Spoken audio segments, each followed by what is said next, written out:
And we're recording. That is by far my most favorite thing that you do. Okay. Is your give a shitter broken? Mm-hmm. Yep. It sure is. My double back thinker is way on turbo.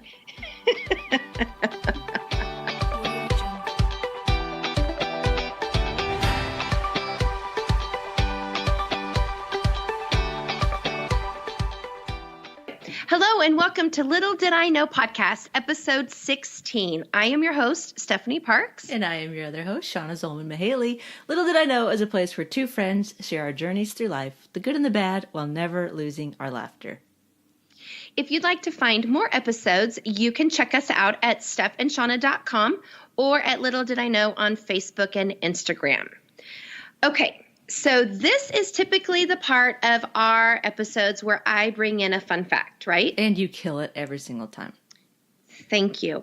I am going to tell you we are doing it a little different, not because I do not have fun facts, because let me tell you, I've got some in the hopper. I do. I believe you. I do. But this episode is a little bit different. Yeah. So what we did for this episode is this is our inaugural, our 1.0 vision setting, casting, right? Would you say? Yep, it sure is. And reason why I say it that way is because our hopes and dreams are that this was just one of many of roundtable discussions. So this episode is where I brought in my tribe. You know, I talk about them all the time. They are my family. They are my people. And so what we wanted to do was not that we feel like you guys ever get tired of hearing us, because the feedback we get is how much you love us. Am I right? Toot, toot. Toot, toot. However, we did want to bring in just a conversation of different voices to really just kind of build into what we want to do, right? Yeah. And so it was Friday night. It was Rose and May. We were having tribe night, and we started off with a roundtable discussion. And we had asked for questions. What do you wanted to hear about? What do you want us to discuss about? And also, we just kind of talked about where we are in life and what really matters. And so this episode, we bring all of that to you. It's my tribe talking about real life things. And what we hope is that this is a conversation starter that just goes far and wide into communities. Yeah, and being able to hear other voices in the matter of what their situations are. So it's not just our situations all the time, but trying to get a more well-balanced insight to people's lives and some of the struggles and some of the hardships that they're going through, but also some of the celebrations. So we're able to celebrate on some of those as well, too. But without further ado, we introduce to you our first and not last Roundtable KC edition. Way to kill it, tribe. Proud of you. Okay, so one of the things that we talked about doing, again, when we were live, is kind of doing like a roundtable discussion, right? We all come from different backgrounds. We all are in different seasons of our life. And so let's just kind of table some questions, some thoughts of how we're feeling, what's going on, really where we're struggling, because then we can take these back and decide like what we want to do with our next season, season 2 of the podcast. Sound effects. We haven't quite like differentiated where season 1 ends, though. Right. Okay, so the purpose of the roundtable. Too close. The purpose of the roundtable, though, is we've been going off the top of our heads for a while with different ideas and things that we've gone through, and we keep on saying that the divorce theme has been kind of like where our triggers have been and where our lane is. So that's not everybody's story. So we wanted to bring in other people, like these beautiful ladies in front of us, and have them share, answer some questions, just kind of have a different voice. I think that will bring in other people's hurts, concerns, maybe things that they want to hear, what you want to hear in a different capacity that's not just ours. So stay anonymous if you will. But we just want to hear other people's where you're at, where your hearts are, where you want to maybe seek healing or find freedom in, or just have questions of like, this is where I'm at and it sucks ass, but I don't know how to get out of it. Yes, ma'am. I had a thought. No, I did. I had a thought. Yeah. Okay. So, because the basis of our podcast is called Little Did I Know. So, what I want to ask you guys is to say, sitting back and looking at your life, let's say within the last year, this last season, as we've journeyed through all of the real seasons, right? But what would you say has been your Little Did I Know? I know, I told ya. Okay, you ready? Okay. Little did I know that so many women and so many mamas suffer with anxiety and depression, and they don't speak out. So tell us a little bit about that. So I'm a mom of 6 kids, and I have a great life. I had the best husband in the world and 6 kids, and they're beautiful, and they're wonderful, and they're all so ornery. And I have a grandbaby, and I have a good support system, and I suffer from anxiety and depression. And a few weeks ago, I asked my husband to hide the guns in our home because I wasn't sure that I wouldn't find a way to figure out how to use them. Yeah. Hard stuff. And why? I couldn't get out of bed. I haven't been able to get out of bed many times in several months, and there's no reason for it except that I suffer with anxiety and depression. Yeah. And little did I know, after I started posting on Facebook about it, that there are many other women like me. Many other women like me that don't have a voice. And I finally got brave enough to stop hiding because I was tired of hiding. I was so exhausted from hiding and making excuses to my friends of why I couldn't go out and why I just couldn't make it. But I literally couldn't leave my house. Couldn't leave my house, couldn't leave my bed. I couldn't wait for the kids to go to school so I could take some Benadryl and take a nap because sleep was the only thing that got me away from it. I had no idea people could live like that. And I was questioning everything in my life until I finally decided something's got to give. I got to find a reason to live, even though I have so many reasons to live. And I don't want to die, but why do I feel like this? And so I finally took myself to the doctor and said, something's got to give. And we figured it out. And so there's been some change in medications. And now for the first time in over a year, I feel alive, and I can't even explain the difference. I can't even explain the differences between night and day, how I feel. Okay, so what would you say to somebody, because we are faces here, like we get to see everybody here, but we know that this goes out to people that we don't know their faces, we don't know their stories, but we can assume, right, that people walk the same stories that we walk. So what would you say today for somebody who's listening, who is struggling and just doesn't know how to get out of bed, what to do? Like, what would you say to them? I would say find your people and tell them you're not to be ashamed. This isn't your fault. You're not to be embarrassed. People always love you. This is hard as hell, but this isn't your forever. Yeah. This is not the end of your story. Yeah. Awesome. Thanks for sharing. Okay, who's next? So what would you say has been your Little Did I Know?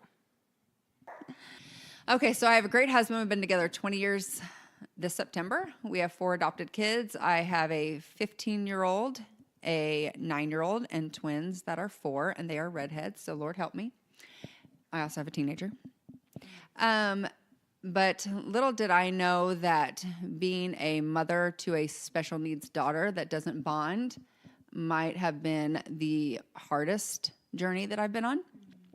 And just little did I know that you could love somebody so much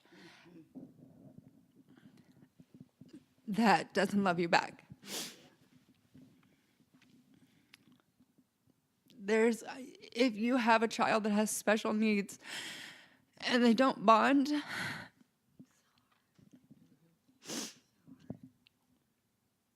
just know that you are able to take a step back and take care of yourself.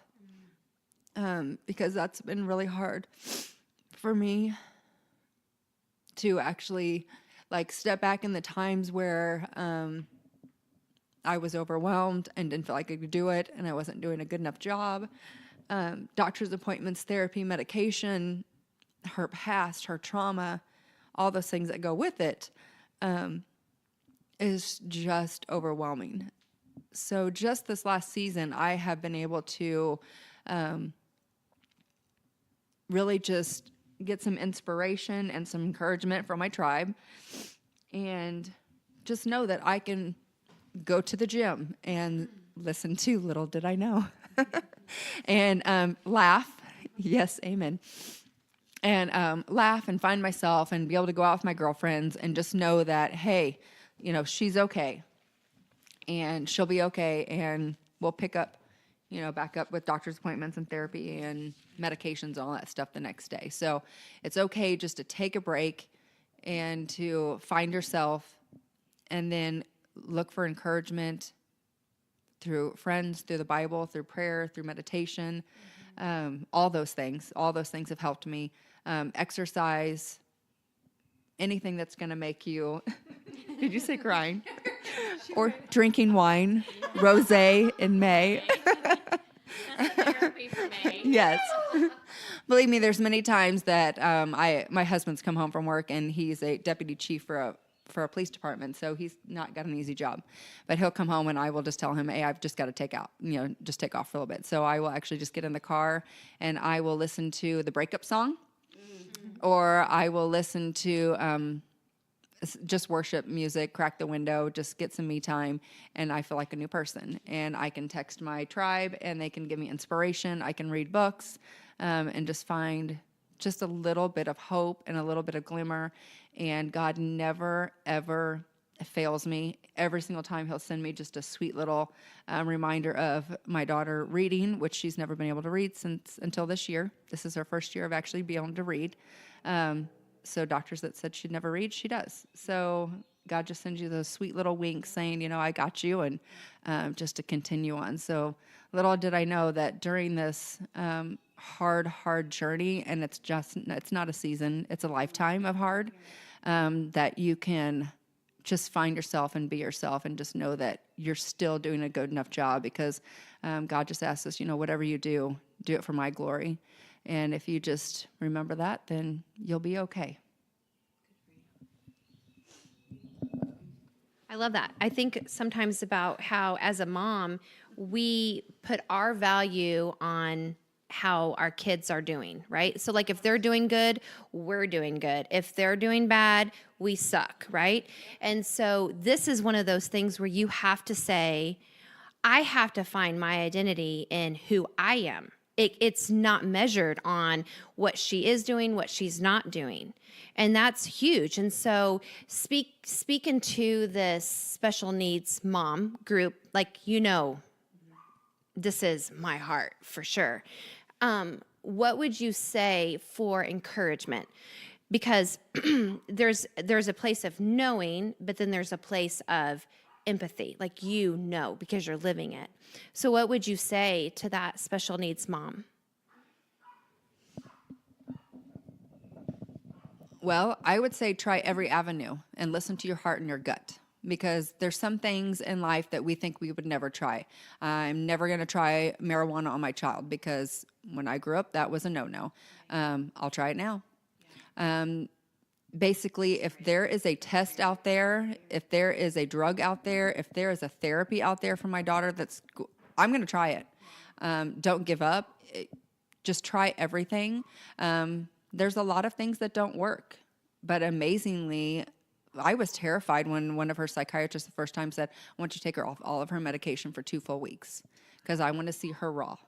And that was the only doctor that got her medication figured out. And the same doctor is the one that has finally found her some sleep, because she used to sleep 45 minutes a night. So try everything, listen to your gut, fight for them. You're their voice because they don't have one. Travel to hospitals, travel to specialists. We're going to see a team of specialists next week. And I'm just like, come on, God, just show me the way, show me your path. If it's a no, but I'm not going to give up. So you can always find yourself, in moments. And when you're feeling overwhelmed and you're feeling exhausted, take a moment, take a break. Your child's okay. They're going to be okay. And then pick yourself back up the next day and just start searching, getting on Facebook pages, do whatever you've got to do. Just listen to your gut, watch your child, and speak up for them because they don't have a voice. So a lot of the conversation, especially with you, with what you've been sharing with initially with the special needs child, but it's the concept of you always look for the breakthrough. Like I endure this so that I have this goal in mind. Like I want to get to the relief stage. But when you have a special needs kid, or when you have any type of situation where there's not necessarily an end in sight, right? There's not that necessarily breakthrough or that end goal. So what would you say, and what kind of encouragement could you all at any capacity give where it's literally the day-to-day? It is that cliche saying, so to speak, of it's the journey, not the destination. Right. And what does that look like to continue to stay encouraged? I know I hear the tribe thing. I know I hear, the prayer and your faith and the encouragement with your spouse type thing. But even more than that, I think at a deeper level, more practical. Like what advice could you give? Well, for me, it's just looking for tiny milestones. Like I said, Marley has never been on a reading scale ever, and she's 9 years old. And we've really been working with her. We have on a very strict diet, and it seriously has changed a lot of things in her life. And we cannot stray from this diet at all. If we stray at any point. About that, like when you were at a birthday party that one time, and somebody said, "Well, one cupcake's not going to hurt." Right. She is keto based. Basically, her psychiatrist had told us the more healthy fats that you give her, the better brain function she's going to have. And I've already tried lots of diets. We've already tried no dairy, no, gluten. We've already tried all those things. It didn't do anything. So, and we've tried these things at, a long period of time. So we just noticed it's been about a year, and we do have to watch her weight, to be honest. Like it's something that we weigh her every time we go because she's gotten too skinny. And believe me, that comes with a lot of judgment. Sure. A lot of people want to judge me because my daughter looks too thin. Her doctor's not concerned. That's all the answer I can get back to them. Yeah. But there is times we've had to up some calories and that stuff because she's 9, she's growing, and she's a tall girl. But just look for like little milestones, like when they told us that she wasn't going to read. And then a couple weeks ago, I got to send the tribe a note that a teacher from last year sent me a picture of Marley reading to the class. So yes, it's just a picture of my 9-year-old special needs daughter who until a year ago couldn't read barely her own name. And she's reading a book to another class. She is being a leader. And just little moments like that, you're just like, okay, like you're doing something, Mom, just keep going. So just look for those little milestones, things like that. Was never able to ride a bike. And since we did this diet change and we have her in vestibular therapy, just within this last year, she can ride a bike with no training wheels on it. I mean, it's a big kid bike. So you just look for those little milestones. Those are the things that I just remind myself when I'm overwhelmed and I'm just, just can't take it anymore. And I just want to give up for a moment, because when she came home that day from reading, I'm ecstatic. And I was sharing with you guys all those text messages and the pictures, and we're all crying. Of course, I'm sending it to my husband, and he's crying at work. He's like, "I'm not crying, you're crying. I'm in a police uniform with tears," because we have 4 kids, but that's right. Yeah, there's something in my eye. There is something about a very burly man in a uniform carrying a gun, and he loves all 4 of his children, but there's a very, very special place in his heart for Marley. He will be holding one of our other daughter and whispering in her ear, "You're my favorite." And why he's doing that, he will look over at Marley, wink at her, and quietly whisper, "You're my favorite." And she smiles at him because she gets it. They just have that bond. So it's super sweet. So just those little milestones, when you see something like that, write it down, text a friend, jot it down, because that's going to be your help later. That's going to be your inspiration to be like, just keep going, because it is a struggle and you just keep picking it back up every single day. But if you can go back and remember those little milestones, that's totally totally just going to be inspiration just to keep going, Mom. Don't give up. So I love that, but I think like we can bring that back to what you said as well about like we're all in something, we're fighting for something, we're all struggling, or it's day to day. And I think even yours is magnified, right? Because you are her everything. Like everything that she does depends on you. But what we do every day, sometimes it is just finding one win every day and going, okay, so I might have this stacked against me, but I did see God move. I did see this happen. I did see this, so this is going to be enough, or this is going to be my promise or my encouragement for the day, right? Like that's just kind of how we, sometimes that is what it is. Okay, so moving on, another question that I got was, I think, first of all, we have worked really hard to cultivate this tribe that we have. We have years and years of history where we have seen families started and completed, you know, and we've seen graduations and college and new marriages happen and grandbabies. And so we have history with what we've done, right? And so we're fortunate there, right? Because we've worked really hard for it.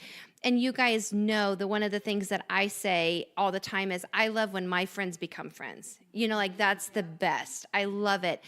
But a couple of questions that I had when we sent this out and we said, like, what would you like to know is how do I get my tribe? Like, how do I get girlfriends as adults are really hard to come by, right? So what would you say to somebody who's saying, and now listen, we have room in our tribe. If we want to have people join us, we can. Totally, of course. Not taking applications. But what would you say, like, how is it? Because we also are, see, here's the thing about us. Like, we are really good friends. We are the nucleus, right? Like, we are tight here. But we also have spokes out from here of different friends, right? And so what would you say for somebody who's asked, like, how do you make adult friends? How do you get a tribe? Like, what do you do? Like, what are your thoughts? My first step would be to encourage people to step outside of themselves.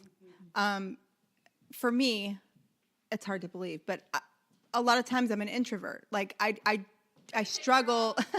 The introvert just left the room. Yeah, the introvert.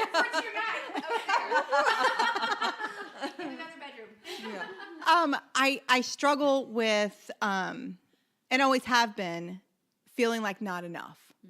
And the judgment of, what are they thinking? What are they, I learned very quickly after stepping out from a huge, I don't even know how to say, life-changing situation in my life. Who is going to be there for you and who's not? Yeah. And we can have friends, we can have acquaintances, we can have, all of those things, but your tribe is a group of people that are going to come together, whether you are blood, whether you've known each other 2 days or 3 years or a lifetime. To me, a tribe is someone that is going to step up for you when you can't lift your head. Like someone that's going to be there for you through thick and thin, to say the very least. My encouragement would be to find that tribe. You have to step outside of yourself and give to others the way that you want to be given to. You need to be that friend that is going to be there, and you're going to get that reciprocation. You're going to see those people that are stepping forward, that are going to be those people that are, hey, I'm praying for you. Been thinking about you. You've been on my mind. How can I help you today? All of those things. And the only thing that I would add to that more than what I've said is that, again, your tribe does not have to be your family. If it is, it's a huge blessing. That is amazing. But there is so much more to support and love in a tribe, regardless of blood. And I'd like to speak to maintaining the connection of the tribe. For me, as an introvert, I love our group text because we can all talk about what's going on in our life. We talk about our wins, what's going on in our life when we're not mad about it. There's a daily connection. We say that all the time. Yeah, there's a daily connection. We can talk about our deepest hurts, our happiness, anything we're sad about, celebrating our victories. And it's a daily basis, and that's huge because for me, I'm not going to really call somebody and talk on the phone that much. So that connection every day is just a blessing. And I really love that about this tribe, that we can all do that and we all pray for each other and we celebrate together. We recommend other podcasts, books. It's just a blessing in every area of our lives. Yeah, 100%. I love it. The other question that I have, that I had quite a few questions on, and I don't know, maybe it's because I have been able to be one of the front people to say, raising teenagers that go into adults, it's hard.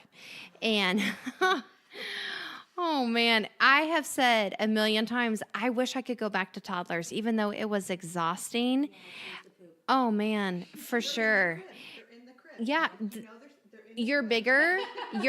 No one's driving. Their vocabulary is super limited. I mean, there's some things about that is woo. But so one of the questions that I had was, how do you raise teenagers? What advice do you have for that? So I'm going to start with something, and I'm just going to, because, you know, little did I know is about us being as honest and transparent as we can get, right? So I'm going to say my kids becoming teenagers was in the middle of our hard breaking point of life. And so I did not do well with that. I was very afraid of making them so mad that they would be mad at me and then choose not to have a life with me because they were older in those situations. So I had great advice one day in the middle of a horrible, horrible season and said, don't be afraid to say no to them. Did I do that? No, I didn't. I think it's great advice because I wish I could go back 6 years and go, no. Like my friend Megan Trainor says all the time, no. But so I am going to step out of this and say, I've not been great at it. I don't know.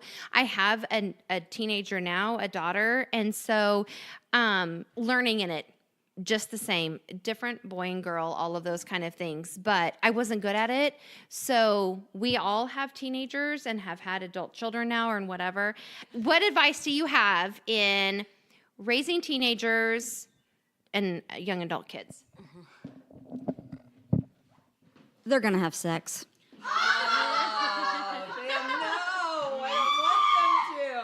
Yeah, and you're going to find out about it. They're going to have sex. It's awful. They're going to do it in your house. They don't care.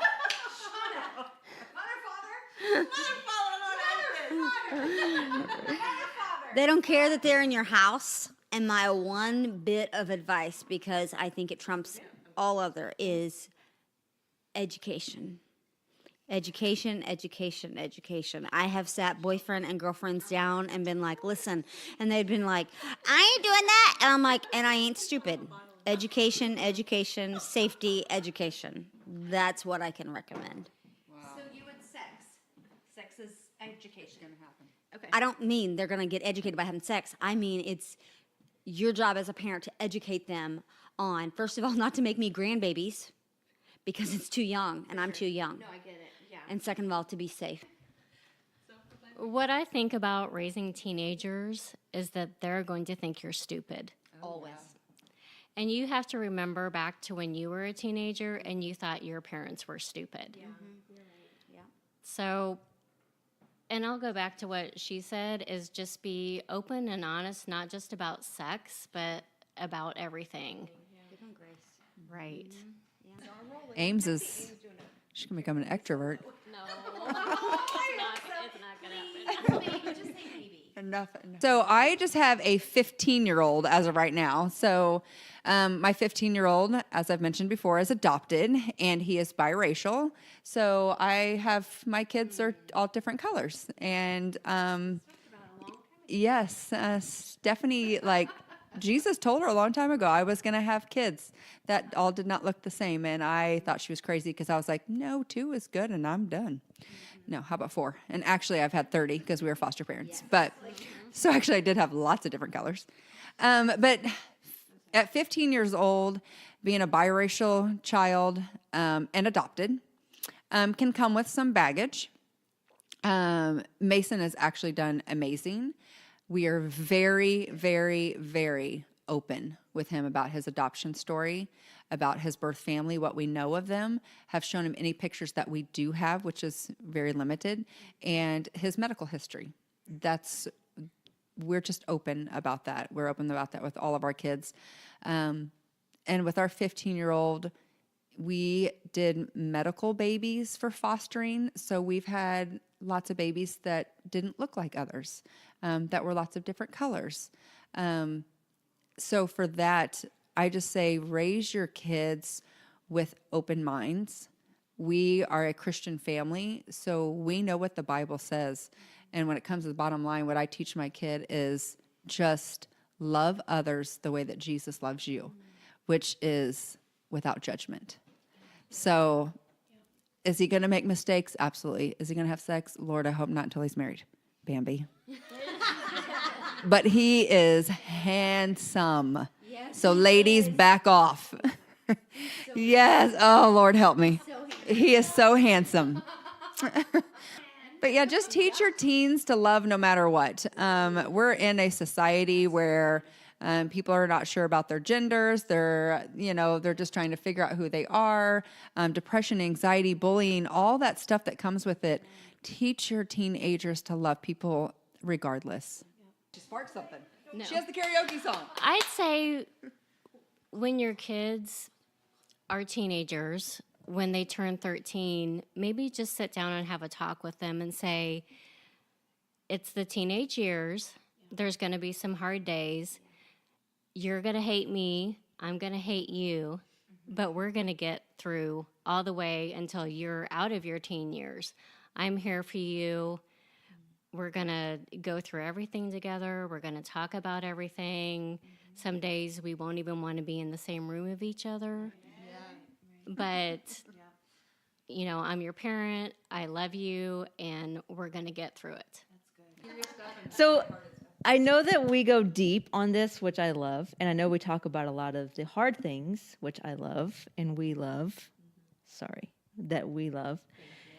But I want to hear some of the celebrations. Like some of the celebrations, the good things that come out of going through the hardships, and then you get to celebrate it, and going through the hardships, but having a tribe to celebrate with. So can you share some of those triumphant times? Thank you. It's me again. So I can say that my 20-year-old son, I didn't think was going to survive because I thought I was going to beat him to a bloody pulp because he had parties in my house. We were like the party house, and I didn't even know it. He would sneak his girlfriend in. It was just not pretty. I would wake up and, oh, God, please bless Jesus. Yeah, it was rough. And now he's moved out, and he's struggling, and he always comes back to, Mama, I love you. Mama, thank you for supporting me. Mama, I couldn't do this without you. And I know that all those years that even when I wanted to cuss him under my breath, that we'll get through them. And now our relationship is like sweeter than ever. We're his biggest support system. He knows I'm his biggest fan, and he comes to me first. He doesn't go to his father, and that's like a healthy fear. My husband is just basically straight-faced and kind of, he's very kind, but it's just a father figure. But I'm like the one that if the 20-year-old needs a Band-Aid, come to my house. I got you. And just sweet. And I couldn't ask for a better relationship with him. And now he's had some struggles lately, and I'm the first person he came to. And I couldn't be more thankful that I didn't let him die. Yeah. Or you Because I killed him. Yes, and we survived, and now it's good. I've talked about my oldest daughter a little bit, Lily, adopted from China. And what I didn't broach in the beginning is that Lily was born with a cleft lip, cleft palate. So she too had in my opinion, a minor special need. When we adopted Lily, we were blessed. She was that child that was easy to love and loved to be loved. Like, she was very quickly to be bonded, and that was such a blessing for us. But she struggled in the aspect that she couldn't communicate. She struggled with trying to get other people outside of our family, because our family learned very quickly, like, her gestures and what certain sounds made for her. Lily came home when she was 23 months old, so she was 1 month shy of being 2, and was smart and has completely blown us away with her intelligence, like that stereotypical Chinese brain. But when it came to her confidence, her outspokenness, all of that, she was very soft and very, I don't want to say mute in the sense that she didn't speak, but she was just not a loud, boisterous person. And for many years, we took that as, that's just her personality. That's just who she is. So she went to speech for many years. She graduated speech when she was in 6th grade. So she went from 2 years old up into middle school through speech. Many surgeries, I'd say somewhere in the 10 range for the cleft lip, cleft palate. She was quite the unique case. And we struggled a lot with her confidence. She's got a facial deformity, as people will call it. To me, it's just a beautiful smile. But the scars are there. And as a young girl, different. We live in a small community. She's the only Asian in her elementary school. Once she got to middle school, there were 3 others. But, very small community. But they rallied around her. They supported her. Like, they always encouraged her. She was never the child that was left out of anything. She always had a gaggle of friends. Like, she's that girl. And she came through and, kind of overcame. We found out in the 3rd grade that Lily also had growth hormone deficiency, which basically meant that she wasn't growing. Little did I know that also meant that the organs in her body wasn't growing, her teeth would never fall out, that reproductive organs would not grow, that her heart could be weakened, that her voice muscles could be weak, that all of these things, like the fact that she was in 3rd grade and literally we would have to follow her into a bathroom if we were at a restaurant or something because the door was too heavy for her to get out. She was so weak and so tiny. And I would talk to the pediatrician religiously about her size, and she's Asian. She had a rough start. We had all of this. And finally, one day I just said, you know what? Can I just get a second opinion? Could you, follow me on to maybe a growth specialist or something? And we did, and it turns out I'm glad we did. So she has since completed her therapy because she was, in fact, growth hormone deficient. And girlfriend has a voice. Girlfriend has a voice, and she's not afraid to use it. She's confident now. Her speech has come through. She's articulating. She's doing all of the things that she doesn't, that she couldn't do before. And I will tell you, my soft-spoken little girl is the one that just made the varsity competition cheer team. I am so proud of her. Talk about overcoming.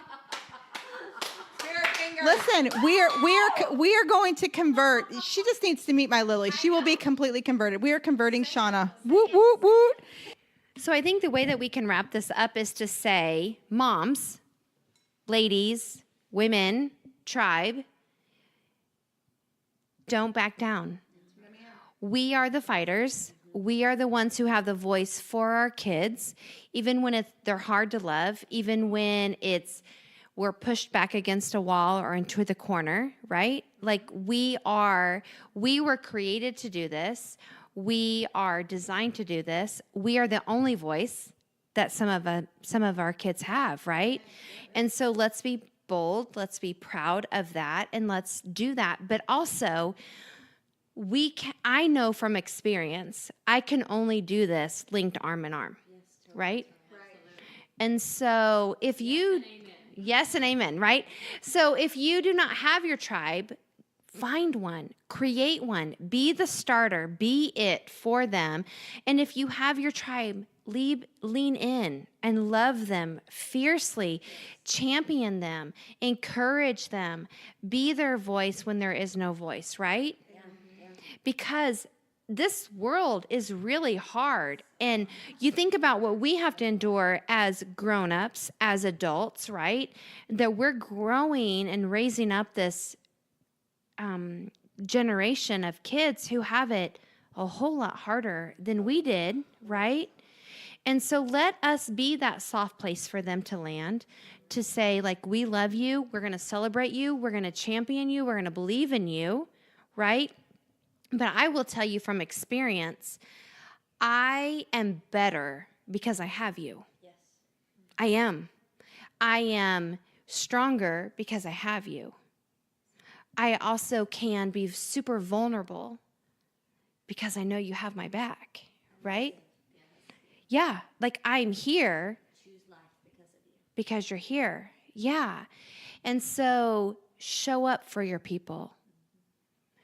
If there's nothing else then you can do, one of the things that I heard today was bring your sadness with you because I just want to be with you. I'm not asking you to put on a face. I'm not asking you to put on a mask. I'm not asking you to be anything different. You can bring your sadness. I'm not going to be intimidated by it. I'm not going to be sad by it. I'm not going to be scared from it. I'm not going to put up a wall around it because I love you. So if your sadness is what you want to bring with you, bring your sadness. Because here's what I know. Because we're sitting here tonight, it's May 3rd. I could tell a story about May 3rd. But